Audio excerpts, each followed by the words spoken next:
2 years ago, Zimbabwe was a nation on the edge. Violent elections left its people in limbo. 80% of the population was unemployed, and those who had jobs struggled to deal with the worthless currency, devaluing by the hour. Shop shelves were bare due to government-imposed price controls, and people queued outside for hours for the most basic of necessities. Others simply couldn't. Today, the streets in Bulawayo's central business district tell a somewhat happier story, although people say things are still far from perfect. Melanie Sibanda is one of the many Zimbabweans employed in the so-called informal sector. She sells newspapers and chewing gum on one of Bulawayo's busiest pavements. I ask her if life has improved since the government's decision to abandon the Zimbabwe dollar and allow trade in foreign currency. Is it easier now? Yeah, it's now better. Oh, that's good. Because we're eating everything. Can you eat every day? Meat, margarina, beef, chicken, what. And you can find stuff in the shelves? Manage to buy it now. On another street corner, Monica Nyangatera makes her living selling cell phone airtime. And it's very, very hard. We have $3 or $5 profit per day. $3 or $5 profit per day? Per day. You can make $2 per day profit. That's why I'm saying it's tough to get it. But the good part of it, if you get that dollar, the $1 or the $2, you can buy something as compared to missing dollars. Inside Zimbabwe's formal sector, it's hard to believe that this is the same shop. At this store in Bulawayo, there are definitely signs of an economic recovery. For example, this packet of sugar was only available on the black market 2 years ago. But according to economist and opposition politician Eddie Cross, these positive signs are fast fading. Once again, the economy is shrinking.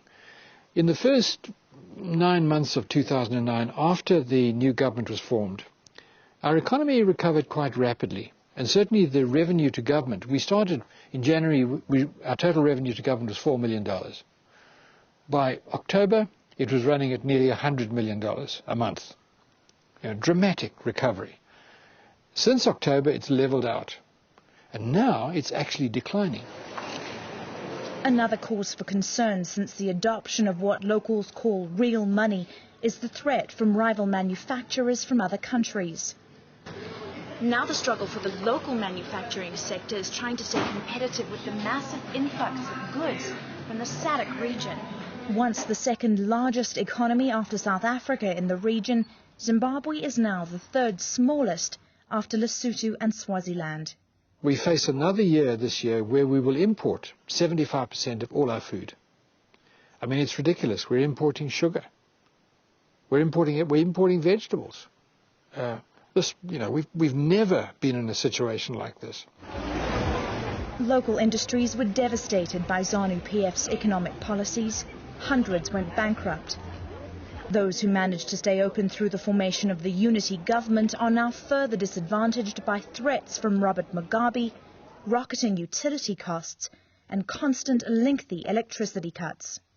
This is very disruptive. In industry and commerce, it's very disruptive. You can't replace national power with generators.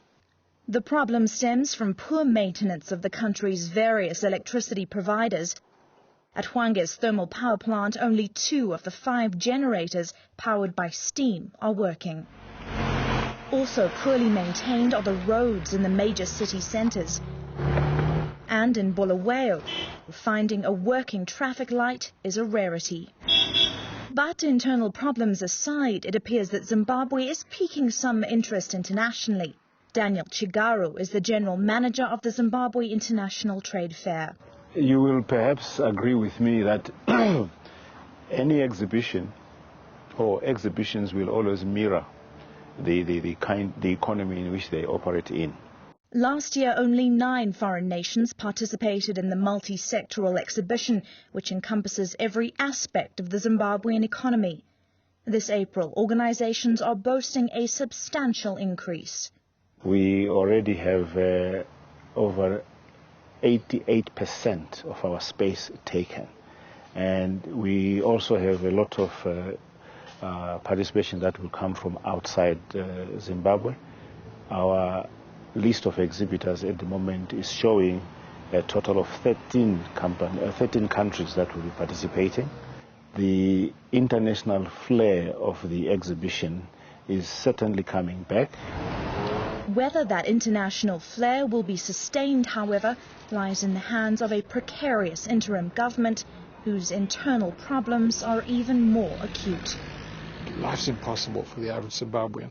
And if it wasn't, I don't think, for the international community, which is going to spend about $700 million here this year, and the people in the diaspora, including 4 million Zimbabweans in South Africa who send money home, it's these two elements which basically have kept our people from starvation and absolute deprivation.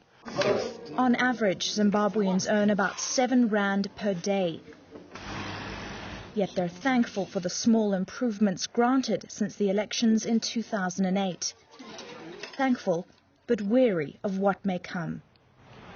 Robin Creel, E! News, Bulawayo, Zimbabwe.